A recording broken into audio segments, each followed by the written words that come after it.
Alright, so I'm already in the description. I ain't gonna lie to you. Before we get started though, what's good? How you day going? Morning, evening, night, whenever you're watching this video. Look, the reason why I'm already in the description though, because from this title, she saw the warning. But what anyways, from this thumbnail, danger, do not enter. Yo, that's some pretty big ass font too, dog. I was like, yo, this sound like one of those stories where it's gonna be top 3 places people can't go but end up going anyway, whatever. Yo, we just watched one off topic real quick. But I'm sorry, I watched one that was really legit.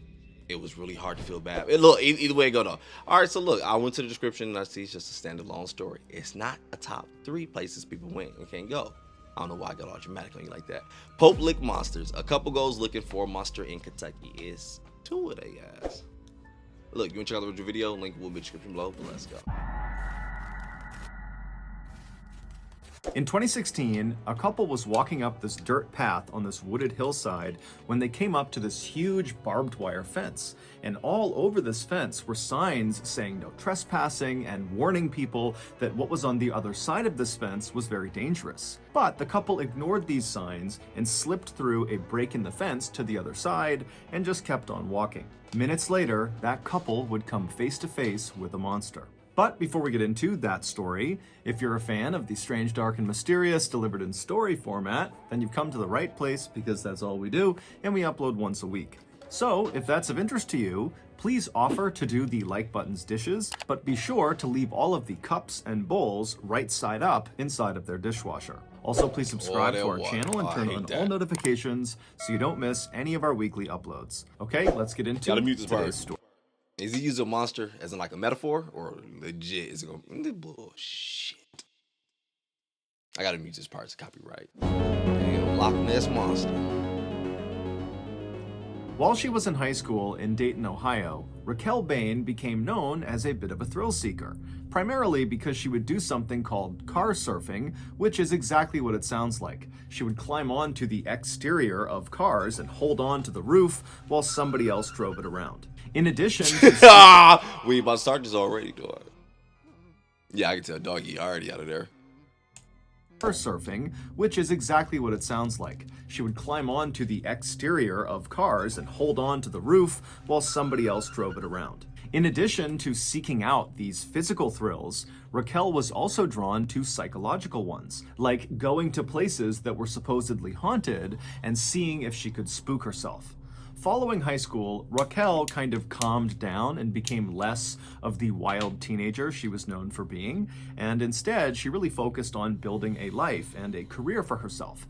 And so she would go to college and she would earn her degree in surgical technologies, and then by 2009 she was employed full-time as a surgical assistant in Dayton. Also around that time, she had her first child, a son who she adored. But despite creating this life full of stereotypically adult, mature things like having a career and starting a family, deep down, Raquel was still very much the thrill-seeking wild teenager she was back in high school. But as an adult, she just never had time to go seek out those thrills. So with that in mind, fast forward to April of 2016.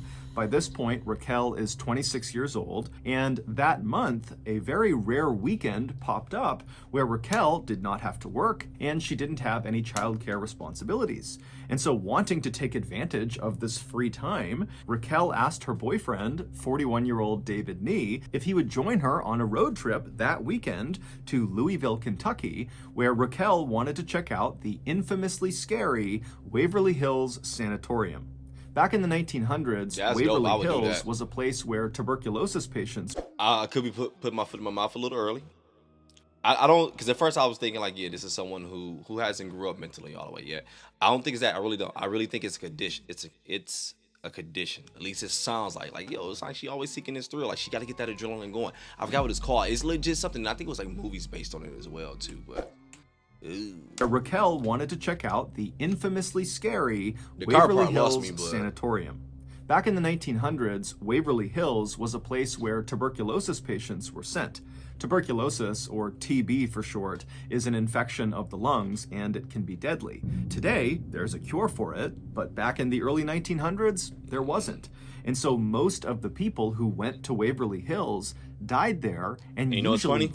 My bad, last stop. But this building has been used on many freaking ghost stories we watch, which is freaking crazy, dog. Damn. Today, there's a cure for it, This is but a back crazy in the video. early 1900s, there wasn't.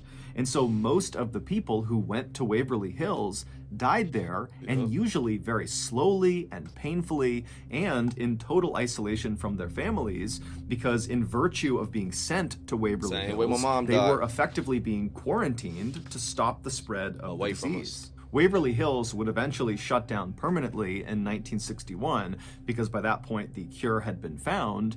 And after it shut down, the building basically just sat there. Nobody else came in and turned it into anything else. And so this building is basically abandoned, and lots of people began sneaking in to see what it was like in there. And a shocking number of these trespassers reported seeing ghosts inside. Today, the sanatorium is still very much in the same condition it was left in, but the Waverly Hills Historical Society has stepped in and made it very hard for people to sneak into the building. However, knowing people do want to go in and look around, the Historical Society has begun offering guided tours of the sanatorium. And these tours are given exclusively at night to increase the spooky effect. And so David, who had Dang, see, the only thing about that, I'll be worried, like, man, because what if I go in there and I'm really one of the ones who just happen to see a damn ghost, dog? If I be watching a damn ghost video. But either way it go, though, right? But it's like, in my mind, I'm gonna be thinking like, yo, no, what if they set that up? Because now we have a tour guide and shit. I'm not gonna lie, doing it at night definitely makes it more spooky, but it definitely takes away from the whole ghost hunting situation. I get it, though, whatever, the reason why we're doing it. But still, basically all I'm saying is I do understand both sides. I do get why they did it, but at the same time, if I do go there to ghost hunt, I'm not going there, I'm just speaking in general. If I was to go there to ghost hunt, it'd be like, dang, did I really see something? Or was it set up from these people who, now the black tour guides, whatever. Real quick, I know a lot of y'all were telling me to check this video out because I can tell the way it's going. A lot of y'all thought was like, oh shit, yeah, Charlie gonna talk shit about this because she sound like she out of here. Not gonna lie, you probably gonna hate me. But I like I said, I don't think it's that. I think it's legit a condition. I'm gonna let it finish though. This is gonna change. We're only 4 minutes in. do My bad. want to go in and look around, the Historical Society has begun offering guided tours of the sanatorium. And these tours are given exclusively at night to increase the spooky effect. And so David, who had only been dating Raquel for a month when she asked him to come with her to the sanatorium, he was not really that keen on doing this. It did not really appeal to him to go walking around this totally terrifying place, but he could tell it was important to Raquel. She was really excited about it, and so he agreed to go. A few days later, Hey, it's me. You your lucky skin. that relationship I new. crave- Still gotta play it good, because if we was some years in, hell no. Sit your motherfucking. Talk about motherfucking ghost hunting. I get ghost on your ass. You better stop playing with me. This is a long ad. Damn it. Yeah, but when the relationship's still new, hey, you still got a lot of work to do, and I don't know how you are, but you gotta some me out. But no, all jokes aside though, you probably really do just go into support. The other shit is just bonus. totally terrifying place, but he could tell it was important to Raquel. She was really excited about it, and so he agreed to go. A few days later, on the late afternoon of April 23rd, the new couple left Raquel's place, they climbed into the car, and they began driving south. 3 hours later, they arrived in Louisville and they stopped to get dinner. And then after they were done eating, they looked at the time and realized it was only about 6:45 p.m. And the tour they had scheduled at the sanatorium was not until 10 p.m. So they had a few hours to kill. And before David could suggest anything, Raquel already had the perfect idea of how they should kill this time. She told David that earlier that day, she had learned about a spot just outside of Louisville that might actually be more terrifying than the sanatorium they had come all this way to see. And Let me guess, you already knew this shit. be more terrifying than the sanatorium. Well, obviously she already knew it. This the reason why we went to this shit.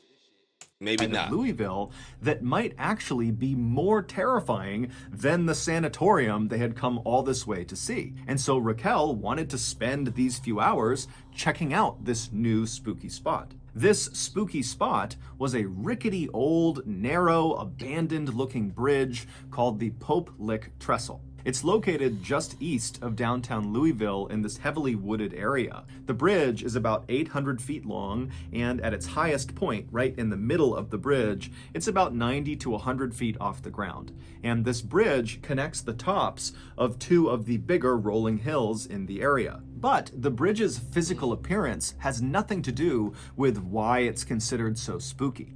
The reason the Pope-Lick trestle has become a central part of Kentucky folklore is because locals say there is a monster called the Pope-Lick monster that lives underneath the bridge. It's half goat, half man, and when anyone is near this bridge at night, this monster is supposed to come out from underneath this bridge, and then what happens next is very ambiguous. It kind of depends on who you're talking to, but generally speaking, once the Pope-Lick monster has emerged and it sees you, you're dead.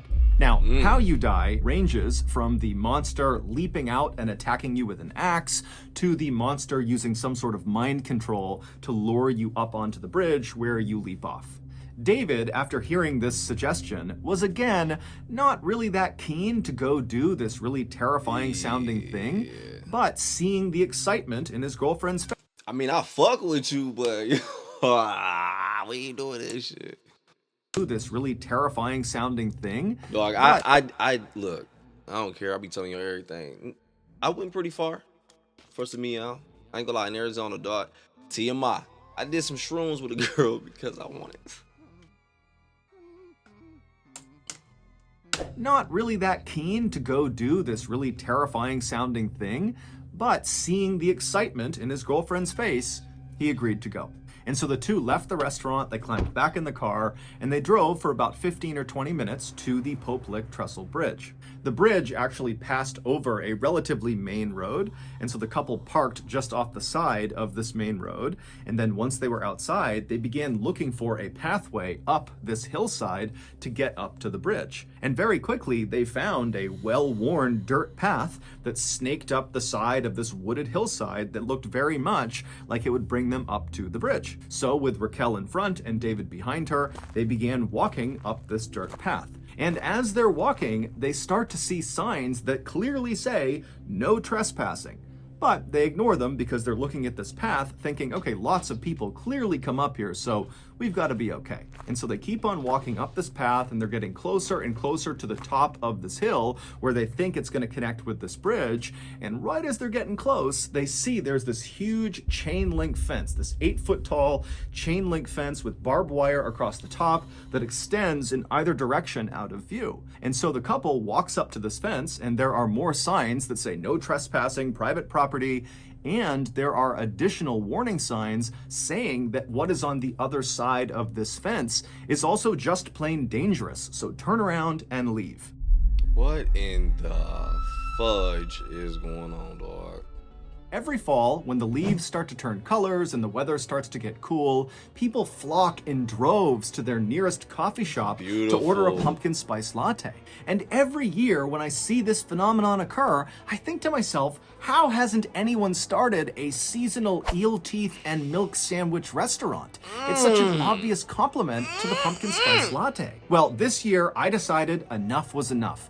I was going to fill this massive hole in the marketplace and become the eel teeth and milk sandwich king. However, I pretty much immediately ran into a very big issue. The 5 mini poodles that I hired to help me grow and run this restaurant franchise instantly began to struggle with some basic tasks that I had outlined in the job description, like being able to hold things with your thumbs and speaking a human language. And so just a couple of days ago, as I'm sitting in my office trying for the 100th time to teach these mini poodles how to... Nigga, this the ass. Boy, I've been watching this shit. Hey, look, dog, it's midnight. I'm tired as hell. We had a whole little Halloween shindig and everything. So, look, I'm tired. This story is fucking bananas, though. I'm not gonna lie to you, dude. Because what? Look, let me just talk a little bit of ish. We're gonna get back to the app. What I'm thinking is, all right, if you go over there, at first I was thinking like, okay, it's gonna be a pool of water, it's gonna be an alligator or some shit, crocodile, whatever. I don't think that, though. I was like, yo, it's probably just some really dangerous equipment.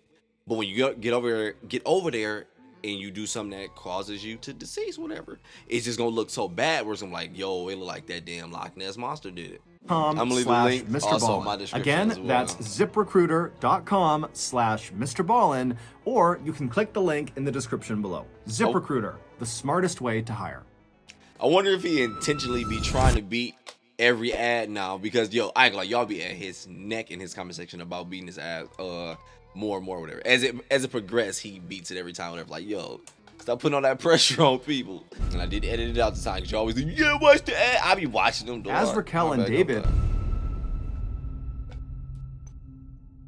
As Raquel and David are staring at all these signs and this fence, they see, not far from the path, somebody had clearly bent two of the fence posts and created a narrow gap in the fence that you could slip through. And so from David and Raquel's perspective, that looked like the way other trespassers must have found their way up to the bridge, and so it must be safe. And so once again, the couple disregarded all the warnings. They made their way over to this gap in the fence, they both slipped through, and they kept on walking up the hill. Just a couple of minutes later, they reached this clearing, which was at the top of this hill, and once they were in this clearing, they were able to turn, and they could actually see the bridge. It was only a couple hundred feet away from them, and it was totally intimidating. By this point, it's totally dark out, and from their perspective, all they see is this very narrow bridge that they know is 100 feet off the ground at certain points, and they can see there's no guardrails on either side of this bridge. It would have almost looked like a tightrope kind of extending off into the darkness. But even if the couple was really intimidated by the sight of this bridge and with all these warning signs before it, they were able to put their fear aside and just keep on going. And so with David now in the lead and Raquel behind him... Fuck y'all, dog. I almost stop it again. I'm about to put my foot in my mouth. I'm about to do it. If I'm wrong, I'm a man at the end. I eat my words. I stand up and apologize. Hey, Pete. We go to this haunted location. Oh, this is fucked up. Boy, I got this figured out. I'm telling you, I'd be ahead of people. I could be wrong. We go to Kentucky, whatever. We get there, whatever. Hey, honey. Oh, we don't start till like 10 o'clock, but I did hear about this other spooky spot. Oh, you heard about it. I'm putting this shit together. Ain't nobody else hear about it, huh? Oh, you just know where we going, huh? Oh, this shit cut open, huh? Boss, I'm like juvenile, huh? Stop playing. You just know it's cut open, huh? Hell no, cause this shit cut open because you did this shit. You been here before. Stop playing with me. Ain't nobody heard about this damn spooky spot. I ain't never seen this on Nuke's Top 5. But you know what? I did see that damn hospital. I could be wrong, dog, but hell no. And with all these Stop warning playing signs with me, boy. before it, they were able to cry put your their ass fear too aside there. and just keep on going. And so with David now in the lead and Raquel behind him, they walked the couple of hundred feet over to the start of this narrow bridge, and when they got there, without actually stepping onto the bridge, David came to a stop, he turned around to face Raquel, and he gestured for her to come stand next to him so they could take a selfie with the bridge in the background. Okay, because David at this point is thinking, we're not going to go on this bridge. We're just going to look at this bridge, take some pictures, and then we'll go. But Raquel, who he's looking at, gesturing to come stand with him, just walks right past him onto the bridge and takes several steps out onto this narrow, rickety old thing, and then she stops, turns around, and gestures for David to come with her and walk across the entire bridge. And David, again, is having his second thoughts, but he sees Raquel wants to do this, and so he agrees to go. After they had walked about 100, maybe 200 feet across this bridge, the two of them just started laughing because it was totally exhilarating what they were doing. Not so much the quest for the Popelik monster, but rather the very real risk they were taking walking this tightrope bridge in the middle of the night. The couple would continue to very cautiously but quickly make their way across this bridge, and when they reached about the halfway point, when they were at the highest point from the ground, the bridge itself begins to shake. Okay, never mind. Okay. Get so crunchy, juicy, and tasty. Now give me that ad. That bitch do look fire though. My bad. I apologize, dog. I just thought it was going there. Cause you ain't never been here, right? Just happened to hear about this mysterious spot. All right, but my bad. Let this ad finish. Oh.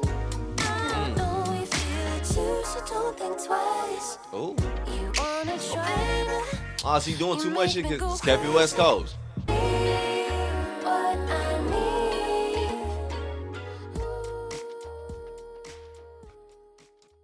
Hey, that was a fire ad. point, when they were at the highest I went point back a from bit. the ground, the bridge itself begins to shake. And then from behind them, they hear this loud grinding sound. And so the couple, they whip their heads around and they see there are these two bright glowing lights that are looking right at them all the way on the start of the bridge. And they realize it's a train. When Raquel and David walked up that dirt path and snuck through the fence and reached the top of the hill and could actually see the Pope Lick Trestle Bridge, they would have also seen the train tracks in the hillside that clearly extended onto the Pope Lick Trestle and went across the bridge. This was a train bridge. They would have seen that. But it's assumed that the couple, who didn't live in the area and so didn't know much about the Pope Lick Trestle, it's assumed they thought, well, this is a train bridge, but it's got to be abandoned. It certainly looks abandoned, and it does. It looks totally old. It does not look active, even though it is. Or the couple thought, well, this is just an old train bridge. It might be active, but surely no train is going to come through anytime soon. We can get across the bridge before a train arrives. But, of course, they were wrong. When the couple turned around and saw these two headlights bearing down on them, they quickly realized they would not be able to outrun this train. The train's clearly trying to stop. It has seen them. It's hitting its brakes. It's sounding its horn, but it's just clearly moving too quickly. So they cannot run to the other side to safety. And because this bridge was meant for a single train to pass through, there was no other track they could just jump onto to avoid being hit. And there were no... Man, like, oh my fucking God!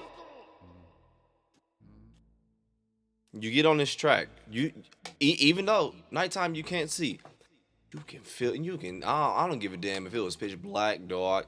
If I'm walking on a train track, I'm gonna understand that that's a damn train track I'm on. And I'm quite sure it wasn't like legit just black, like where it's like, all right, you can't see shit. Like, no, it was visible because we was already walking across the train track. If it wasn't visible, we probably would have walked up this mud because it was only built for one lane for a train, man. That alone is dangerous as shit.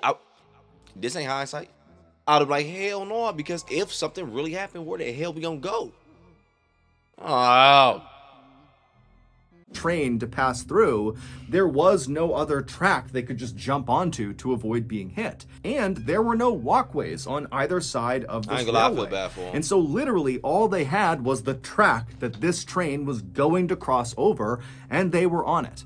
And so with no other choices, David yells to Raquel that they have to climb down and hang off the side of this bridge. Now, there were these wooden slats that ran underneath the rails. They ran perpendicular to the rails, and these wooden slats kind of extended off the edge of the bridge on either side just a couple of inches. And so in theory, if you were holding onto the outside of one of these wooden slats and kind of dangling off the edge of the bridge, a train could cross those tracks and not run over your hands or fingers. You would just have to hold on that whole time as the train is rumbling through. And so David, he flops down onto his stomach and he's trying to lower himself as fast as he can as this train is getting closer and closer. And he's yelling for Raquel to do the same thing, but she's not really moving very quickly. And finally, David, he gets in position. He's hanging off the edge of this bridge on these wooden slats, and he sees Raquel. She's not quite there. And then the train comes flying through. It strikes Raquel and sends her flying off the bridge to the ground below. David would somehow manage to hold on the whole time as this train went past him. And then once the train had passed him, he pulled himself back up onto the tracks. He ran the rest of the way across the bridge. He went down that hillside. And when he found Raquel, it was immediately apparent that she was deceased. In the end, the railroad was not issued any citations or sued for negligence. I'm not gonna lie, they should have not been. Rest in peace to Raquel. They should have not been. One thing that was getting me though, it sounded like from the story there was a shit ton of signs letting you know, like, do not come to this mug. Damn, man, how did she just know about all this? I don't know, whatever though. But regardless, what was pissing me off, you can say playing devil's advocate, playing on the side if you want, it doesn't matter, dog. I do feel like referring to it as a monster was bullshit. It is a monster. But I was legit taking that like, okay, what is it? It again, even called out, it's probably some piece of dangerous equipment. It probably would be. Because I don't think it's going to actually be a damn monster.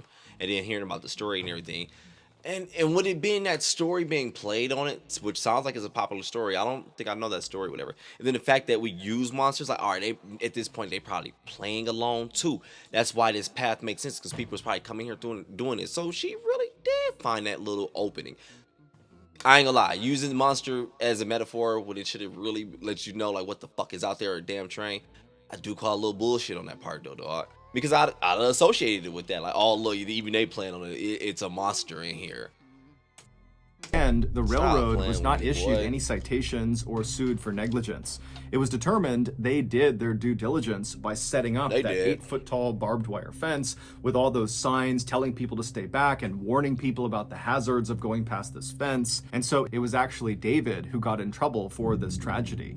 He was cited and charged with a felony of unlawfully disrupting and or delaying a train, causing financial damages. He would plead to a lesser charge of trespassing and would be fined $2,300. Shockingly, this tragedy is just one of many that have occurred.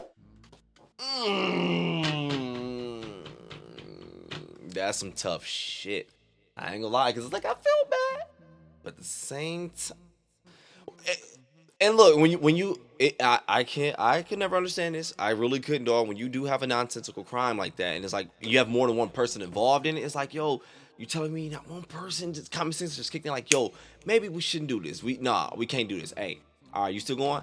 I ain't going. I told your ass. But like I was gonna say, back on track, after experiencing that traumatic death of your friend, and then also the traumatic event you went through as well, it's like, yeah, still gotta hit you with something because.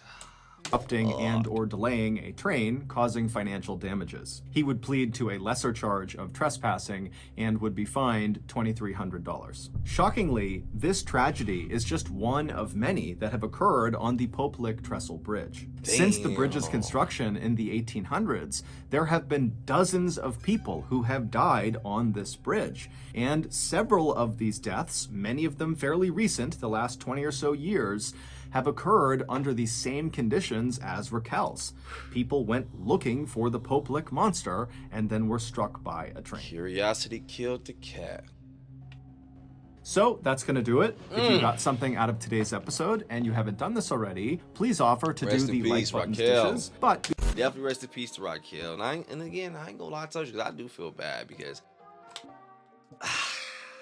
maybe she did really hear the spot was really freaking haunted and she wanted to get that fixed, man, where it's like, yo, this is really gonna do it. And it probably just, again, to her, probably just felt good doing it because it sounded like she was someone who really needed this adrenaline and she was getting it. Like, yo, I ain't hurting nobody, I'm just going to look at some ghosts.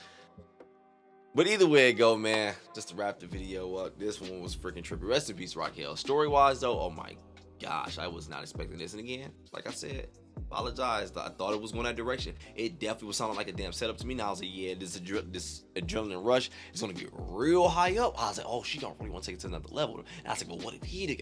And look, my mind was going there. I had to let the video finish. But as the video finished, I see what went on now. Freaking crazy. But yo, I'm going to go ahead and get up out of here. Shit.